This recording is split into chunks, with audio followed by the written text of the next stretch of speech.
সানি, ওই যে হেরা তোর বাড়ি পিছিয়ে ছিল। আপনারা আইছেন? একটা মিনিট দাঁড়ান, আমি অনেক আইতাছি।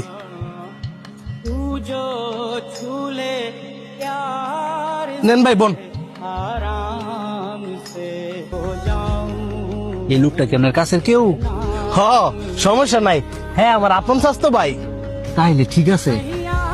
এখন আপনি ধরেন বয়ার একটু সময় নষ্ট না করিয়া আপনার সুদান বুঝালন। কি এর ওষুধ রে? ঘরে কেউ অসুস্থ হয়েছে নাকি? আরে না, ঘরের কেউ অসুস্থ হয়েছে না। আমার গরু দুটার ফুলানের লেগে ইঞ্জেকশন পুশ করবো। কি কস? গরু দুইটারে ফুলাইবে লেগিয়া ইঞ্জেকশন পুশ করবি? হ, এতে করে আমার অনেকটা লাভ হইব। সাইডে আয়। গরু দুইটারে চুরুতে কষ্ট করে বড় কষ্ট ভেজা ছাড়া আর অনেক কয়টা টিয়ার লোভে ঘুরিয়া গরু দুইটার মধ্যে ইঞ্জেকশন পুশ করবি? আরে এতে ক্ষতির কিছু নাই তো। আর কয়দিন পরেই তো কুরবানি, যাই নিবো। হ্যাঁ, তো নিয়ে এটার জবই দিয়ে দিব। ক্ষতি তো তোরই তো না, কারণ তুই তো আর গুস্ত খাইতি না। যে বেড়া গরুটা নিয়ে কুরবানি দিব, হেরা তো গুস্ত খাইব, এদের তো ক্ষতি হইতে পারে। আজকে না হয় তুই গরু দুইটার মধ্যে ইঞ্জেকশন পুশ করলি, কালকে না হয় হাড়ে নিয়ে গরুগুলারে বিক্রি করে দিলি।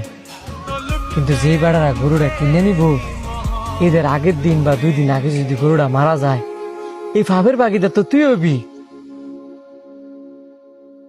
তুই যদি গরু দুইটার মধ্যে ইঞ্জেকশন পুশ করস, হয়তো বা এখন গরু দুইটায় বোবা পানি দিকে তোর কিছু করতে পারতো না।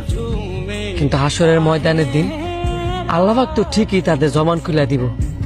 তখন গরু দুইটায় কইব, হে আল্লাহ, এই লোভী ব্যক্তি কয়টা টেয়ার লোভের আশায় আমগো শরীরের মধ্যে ইঞ্জেকশন পুশ করছি, আমগোর অনেক কষ্ট হয়েছে, কিন্তু তখন আমরা কিচ্ছু করতে পারিনি।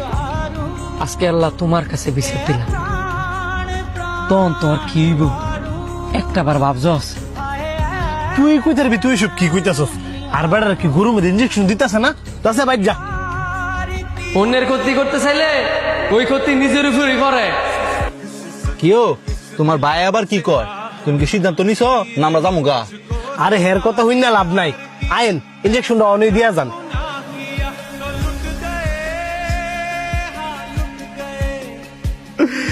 আল্লাহ, আমি না দুটা লুমি করছিলাম, এই কারণে তুমি আমার এমনি নিঃস্ব বানাই দিবা।